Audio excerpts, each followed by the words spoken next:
Hello student, today we will start with lesson number 1 of standard 7 social science.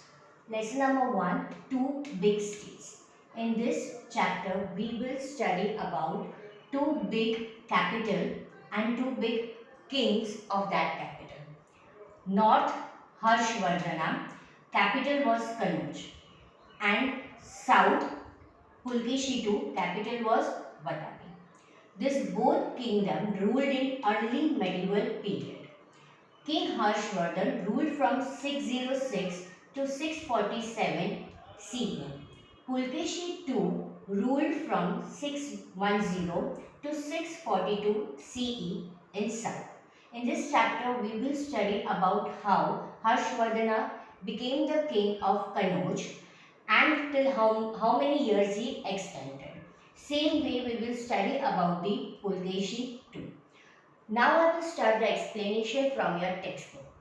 Page number 1. In page number 1, first paragraph में आपको समझाया गया है, introduction दिया गया है हर्षवर्धन। हर्षवर्धन कैसे किंग बने? King Harshvardhana was born in 606 CE. After the death of his father, Prabhakar Vardhana, Harshvardhana's elder brother, Rajavardhana ascended the throne of Thaneshwar. उनके फादर की डेथ के बाद उनके जो एल्डर ब्रदर थे राजवर्धन, वो आए थ्रोन पे।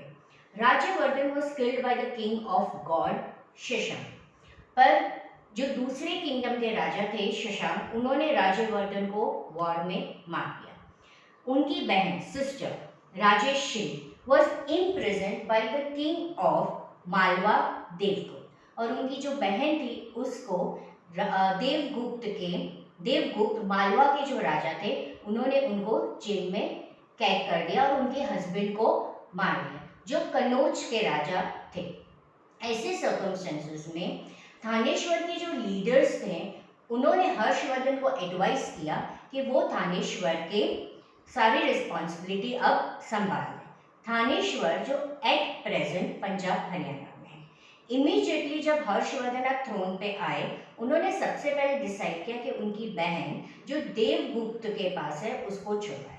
बट मीनवाइल राजेश्री देवगुप्त के क्लचेस से एस्केप होके विंध्या फॉरेस्ट भाग चुकी थी। वहां पे हर्षवर्धना पहुंचे और उस फॉरेस्ट में एक बुद्धिस्ट हर्मिट जिनका नाम था दिवाकर मित्र, उनकी मदद से उनकी बहन को ढूंढा। और उनकी बहन वहां क्या करने वाली थी? She was going to commit sati. Sati का मतलब जब आपके हस्बैंड मर जाते हैं तो आप खुद को जला के मर जाते हो। सिंस राजेश्री किंगडम कन्नौज, अब वो भी कोई भी राजा नहीं था उस पर रूल करने, तो हर्षवर्धन कन्नौज के भी रूलर बन गए। तो पहले वो बने थानेश्वर के, फिर वो बने कन्नौज के। लेटर उन्होंने डिफीट किया देवगुप्त, जो मालवा के राजा थे जिन्होंने उनकी बहन को पकड़ा था, बंदी बना दिया था। फिर वो बने, मालवा भी उन्होंने अपने किंगडम में ऐड कर दिया। फिर उन्होंने प्रिपरेशन की कि वो शशांक, वो राजा जिसने उनके भाई राज्यवर्धन को मारा था, उन पे वॉर अटैक करें और उनके किंगडम को भी कॉन्कर करें। और उसमें उन्होंने हेल्प लिया आसाम के राजा किंग कामरू भास्कर वर्मन, और उनके मदद से, उनकी बड़ी आर्मी के मदद से उन्होंने शशांक किंग को हरा दिया और गौड़ किंगडम भी उनके अंडर ले लिया।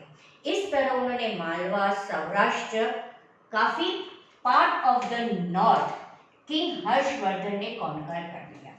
जब वो नॉर्थ से साउथ आए तब उनकी वॉर हुई पुलकेशी II, पर वहां पे वो अनसक्सेसफुल रहे, डिफीट नहीं कर पाए साउथ इंडिया में।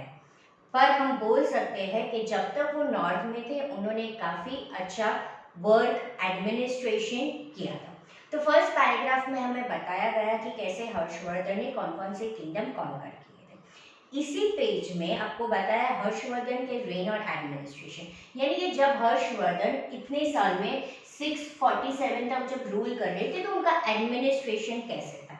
उन्होंने उनके एडमिनिस्ट्रेशन को 3 पार्ट में डिवाइड किया था, और वो तीनों पार्ट उन्होंने प्रॉपर्ली खुद जाके वो सुपरवाइज करते थे। डेली रूटीन को उन्होंने 3 पार्ट में डिवाइड किया था। सबसे पहला था एडमिनिस्ट्रेटिव पर्पस, दूसरा था पब्लिक वेलफेयर और तीसरा था रिलीजियस एक्टिविटीज। ये तीनों पार्ट वो पर्सनली सुपरवाइज करते थे। कई बार वो अपने एडमिनिस्ट्रेटिव पार्ट की रिस्पॉन्सिबिलिटी को इतना सारा फोकस देते थे कि वो अपने मील्स यानी खाना पीना का भी उनको ध्यान नहीं रहता था। आप ही के टेक्स्ट बुक में पेज नंबर 2 टॉप पे आपको दिए गया है थिंग्स टू नो। यहाँ पे आपको नाम दिया गया है कि हर्षवर्धन के एडमिनिस्ट्रेशन में कौन उनके ऑफिसर्स थे, जैसे commander chief of army Pratihara द्वारपाल, संदीप ब्रिगहाराव उनको फॉरेन मिनिस्टर, राजदूत, एम्बेसडर, प्राज्य मंत्री, महाधन्य चीफ जस्टिस, अक्षर पत्रिका रजिस्टर। ये सारे थिंग्स जो आपको लर्न करने हैं। ये ऑफिसर्स जो उनके एडमिनिस्ट्रेशन पे उनको हेल्प करे थे उनके नाम हैं। अब हर्षवर्धन के कुछ अच्छे वर्क्स हैं और उनके कोर्ट में कुछ अच्छे कोर्टियर्स थे, उनके बारे में इंफॉर्मेशन दिया गया है उसी पेज में। हर्षवर्धन ने काफ़ी रेस्ट हाउस बिल्ड की, वेल्स, टेम्पल्स, लेक्स, मठ, विहारा, और उन्होंने प्रोहिबिट किया था एनिमल स्लॉटर। मैं जब एनिमल स्लॉटर की बात करती हूँ यानी कि आपको एनिमल को सैक्रिफाइस नहीं करना है, काटना नहीं है। हर साल वो ऑर्गेनाइज करते थे बुद्धिस्ट रिलीजियस में, यानी इस लाइन से हमें पता चला था कि वो कौन सा रिलीजन फॉलो कर रहे थे, बुद्धिज्म फॉलो कर रहे थे। एवरी 5 ईयर वो ऑर्गेनाइज करते थे एक बड़ा सा कॉन्ग्रेगेशन यानी गेट टूगेदर, और वो उनके जगह पे था प्रायर। वहाँ पे वो जनरसली उनकी ट्रेजर डोनेट करते थे। कई बार तो उन्होंने जो ऑर्नामेंट्स पहने हुए थे वो भी वो एंट्री करते थे। ग्रेट पोएट, दूसरे उनके कोर्ट में ग्रेट पोएट था जिनका नाम था बन भट्ट, और वो काफी फेमस था। उन्होंने एक बुक लिखी थी हर्षचरित और कादम्बरी। मोस्ट ऑफ हर्षवर्धन की इंफॉर्मेशन हमें हर्षचरित से ही पता चलती है। बोला जाता है कि हर्षवर्धन खुद भी बहुत अच्छे राइटर थे। उन्होंने खुद 3 प्लेस लिखे थे, नागानंद, रत्नावली और प्रियादर्शिका। आप ही के बुक में पेज नंबर 3 एम्परर हर्षवर्धना ने एक अच्छी फेमस यूनिवर्सिटी जो आज तक है, नालंदा यूनिवर्सिटी बिल्ड किया। किंग हर्ष ने पॉसिबल हो सके उतना अच्छा वर्क किया गया है। उन्होंने एक असिस्टेंट की मदद से जिनका नाम था आचार्य शिलभद्र, उससे एक वर्ल्ड फेमस यूनिवर्सिटी बिल्ड की जिसका नाम था नालंदा यूनिवर्सिटी। ये यूनिवर्सिटी के पास क्या एक्सेस था कि वो आजू बाजू जो विलेजेस थे उनसे रेवेन्यू कलेक्ट करते थे। ये रेवेन्यू से ही ये यूनिवर्सिटी का सारा खर्चा होता था, क्योंकि ये यूनिवर्सिटी में जो भी स्टूडेंट पढ़ने आते थे उनका रहने का, खाने का और पढ़ने का फ्री होता था। पर एंट्रेंस एग्जाम होती थी, यानी कि अगर आपको एडमिशन लेना है तो आपको एक एंट्रेंस एग्जाम देनी पड़ती थी, और जो विलेजेस से रेवेन्यू आते थे वो यूनिवर्सिटी मेंटेन होती थी। इस यूनिवर्सिटी में एक रेनाउंड केमिस्ट था आचार्य नागार्जुना, जिसने ये प्रूव किया था कि आयरन और आर्सेनिक और मर्क्यूरी ऐश मेडिसिन में काम में आते हैं। इसी पेज में बॉटम में थिंग्स टू नो है। नालंदा यूनिवर्सिटी में एंट्रेंस टेस्ट होता था, free education, lodging, education free होता था, और इसमें एक बड़ी सी लाइब्रेरी थी जिसका नाम था धर्मराज। Page number 4। अब हर्षवर्धन के किंगडम में लोग के बारे में, यानी कि उनकी ऑक्यूपेशन के बारे में, वहाँ के लोगों के बारे में हमें पढ़ाया जाता, that is life of people. Information हमें मिलती है उन्हीं की बुक से, हर्षचरित्र से। और एक दूसरी हमें इंफॉर्मेशन मिलती है कि हर्षवर्धन के पीरियड में एक चाइनीज ट्रैवलर आया था जिनका नाम था हुइंग सैंग। उन्होंने उनकी बुक में, उनकी बुक को अकाउंट्स बोला जाता है या ट्रैवलॉजी बोला जाता है, जिसमें उन्होंने लिखा था कि टाउन्स और विलेज उस वक्त फोर्टिफाइड होते हैं। मैं फोर्टिफाइड बोलती हूँ यानी कि उसको ह्यूज वॉल से कवर किया जाता है जिससे दूसरे किंगडम उस पर इजीली अटैक ना कर पाए। ह्यूज गेटवे था एंट्रेंस में। सोसाइटी उनकी 4 ग्रुप में डिवाइड थी। पर्दा सिस्टम, इंटरकास्ट मैरिज फॉलो नहीं होता था। Custom of sati, child marriage और पॉलीगैमी हैड स्टार्टेड बाय, यानी सिविल सोशल इविल्स जैसे कि सती, चाइल्ड मैरिज और polygamy. Polygamy means getting married more than once. ये सारे सिस्टम तब तक शुरू हो चुके थे। अब खाने पीने में वो milk product, wheat, rice, fruits और वेजिटेबल खाते थे। क्लीन सिंपल वाइट कपड़े पहनते थे। मैन धोतीस और वुमेन साड़ी पहनते थे। मोस्ट ऑफ उनके ऑर्नामेंट्स में क्या होता था, रिंग, बैंगल, ब्रेसलेट्स, नेकलेस, जो फ्लावर्स के बने हुए होते थे। एंटरटेनमेंट के लिए वो चेस, गेम ऑफ डाइस खेलते थे। एक्रोबैट्स और कॉन्जरर्स, कॉन्जरर्स आर द पीपल, या तो मैजिशियन बोलो या वो एक लाइन पे जो खड़े रह के आपको स्टंट्स दिखाते हैं उनको बोलो, जो एक जगह से दूसरे जगह पे घूमते रहते हैं उनको हम कॉन्जरर बोलते हैं। तो ऐसे लोग भी थे एंटरटेन के लिए। अब ऑक्यूपेशन लोग क्या फॉलो करते थे, farming and animal husbandry were the main occupations of the people. Land revenue collect किया जाता था और लैंड रेवेन्यू का सिस्टम होता था 1/6 ऑफ द प्रोडक्शन। इंटरनल यानी अंदर सिटी स्टेट में भी ट्रेड होता था और कंट्री टू कंट्री भी ट्रेड होता था। मोस्टली ये ट्रेड करते थे सोसाइटी के वैश्य ग्रुप में। हाईवे बिल्ड किया गया था पाटलिपुत्र टू भरूच और ट्रेड और ट्रांसपोर्टेशन काफ़ी अच्छा था। हर्षवर्धन की रेन के वक्त ऐसे माना जाता है कि गोल्ड और सिल्वर यूज किया जाता कमर्शियल ट्रांजैक्शन के वक्त, और मोस्टली क्या एक्सपोर्ट किया जाता था, ornaments, statues, Ivory, carved wooden pieces. Export of this different material की वजह से हर्षवर्धन के रेन में काफ़ी प्रॉस्पेरिटी थी, वेल्दी था ये। मोस्टली उनके अच्छे रिलेशन, ट्रेडिंग रिलेशन रोम के साथ थे, जहाँ से इंडिया में गोल्ड काफ़ी इनफ्लो हुआ था। लोग हर्षवर्धन के वक्त हिंदुज्म, बुद्धिज्म और जैनिज्म फॉलो करते थे, ये 3 रिलीजन फॉलो करते थे।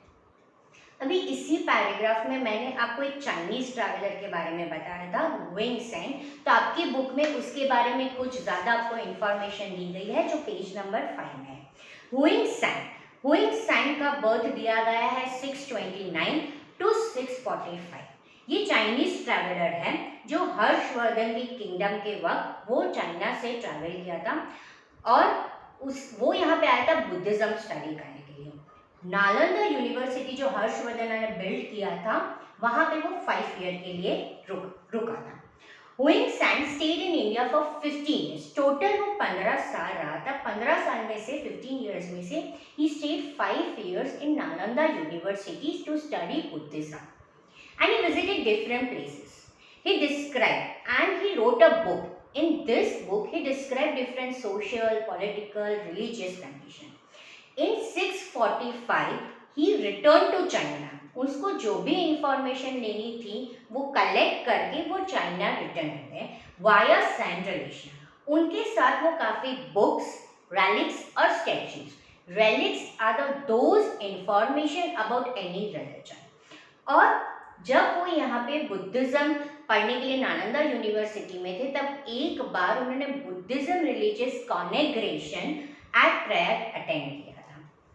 हुएंग सैंग ने उनकी ट्रैवलॉजी बुक में ये लिखा था कि हर्षवर्धन के किंग में 100 बुद्धिस्ट मठ थे। पीपल काफ़ी सिंपल, पायस और पीसफुल, यानी काफ़ी सिंपल लाइफ रहते थे। मॉरल कंडक्ट जस्टिस होता था, कोई भी चीटिंग नहीं होता था। अगर आप प्रॉमिस भी तोड़ो तो उसको सिंफुल यानी पाप माना जाता था। So here I complete the one kingdom and the one ruler Harshavardhana who ruled in north, whose capital was Kannauj. Now we will start with Pulakeshi II. The another 2 big state में से दूसरे है पुलकेशी II जिसका कैपिटल बतापी है। When King Harshan was ruling over his empire north में, King Pulakeshi II south India में rule कर रहे थे। अब पुलकेशी II कैसे थ्रोन पे है? हमने देखा कि हर्षवर्धना कैसे थ्रोन पे है, वैसे ही स्टोरी है कि पुलकेशी II कैसे है। ये किंग ऑफ चालुक्यास बोला जाता है, यानी उनको सोलंकी डायनेस्टी बोला जाता है। मैंने आपको पहले भी बोला, हम पढ़ रहे अर्ली मेडिवल पीरियड के बारे में कि जब सबसे पहले यहाँ पे राजपूत रूल करने आए थे। तो यहाँ पे चालुक्य सोलंकीज हुए थे साउथ में, उनका काफ़ी वास्ट एम्पायर एस्टैब्लिश हुआ था। इनका जो कैपिटल था वतापी, पहले बदामी या कर्नाटका भी बोल सकते हैं। पुलकेशी I थे पहले इनके रूलर, और वो अश्वमेध यज्ञ, ऐसे एक सैक्रिफाइस यज्ञ होता था, वो परफॉर्म करते थे। उनके फ्लैग में एक सिंबल था ब्रह्म अवतार। ये लाइन आपको अंडरलाइन करनी है क्योंकि आपको ऑब्जेक्टिव में आ सकता है, और ये भी आ सकता है कि क्या परफॉर्मेंस होता था। उनके सन थे कीर्ति वर्मा। पुलकेशी I के बाद वो थ्रोन पे आए। फिर उनके भाई मंगलेश आए और ऐसे बोला जाता है कि उन्होंने ग्रैंड विष्णु टेम्पल वातापी में बिल्ड किया। उन्होंने रिलीजियस पुलकेशी II जब आए, रूल्ड ओवर हुए emperor about 30 years. Pulakeshi II अब एक काफी वायलेंट किंग, यानी वो काफी ब्रेव किंग थे। उन्होंने काफी बैटल्स वॉन की है। उनकी फर्स्ट विक्ट्री कब हुई थी? साउथ गुजरात में, followed by his win over Gurjar. उन्होंने कंट्रोल गेन किया था वांगी रीजन, और वो रिवर्स था कृष्णा और गोदावरी, आंध्र प्रदेश में। अब इसी पेज में 6 में आपको बताया गया है कैसे दोनों की आर्मीज हर्षवर्धन और पुलकेशी II की बैटल हुई थी नियर नर्मदा, जिसमें हर्षवर्धन हार गए थे और वो साउथ तक एक्सटेंड नहीं हो पाए। पुलकेशी II काफी ग्रेट वॉरियर थे, लवर ऑफ आर्ट थे। उनकी किंगडम में उन्होंने दो केव बिल्ड किए थे, Vatapi, धरापुरी। The famous cave of Ajanta was also painted. In his travel, Huinseng also visited Pulkeshi II and given a vivid account of its grandeur. Pulkeshi II ने काफ़ी अच्छे अच्छे अकाउंट्स भी उन्होंने उनके हुइनसेंग ने उनके अकाउंट्स में पुलकेशी II के बारे में भी बताया है। किंग ऑफ चालुक्य डायनेस्टी में हिंदुज़म फॉलो होते थे। ड्यूरिंग दिस टाइम बुद्धिज्म काफ़ी डिक्लाइन हो गया था, यानी पुलकेशी II के वक्त हिंदुज़म बढ़ गया था और बुद्धिज्म डिक्लाइन हो गया था। दिगंबर जैन सेक्ट भी स्टार्ट हो गया था। तो हर्षवर्धन और पुलकेशी II दोनों ही कॉन्टेम्प्ररी रूलर थे। हर्ष काफ़ी कम बैटल्स करते थे, पर पुलकेशी II ने काफ़ी लॉन्ग बैटल्स की। Finally Pulakeshi II's end came in 642 जब उनकी कॉन्फ्लिक्ट हुई Pallava king of Kanchipuram. King Harshavardhana died after 5 years, यानी पुलकेशी II की डेथ हुई 642, उसके 5 साल के बाद हर्षवर्धन की डेथ हुई। यहाँ पे चैप्टर खत्म होता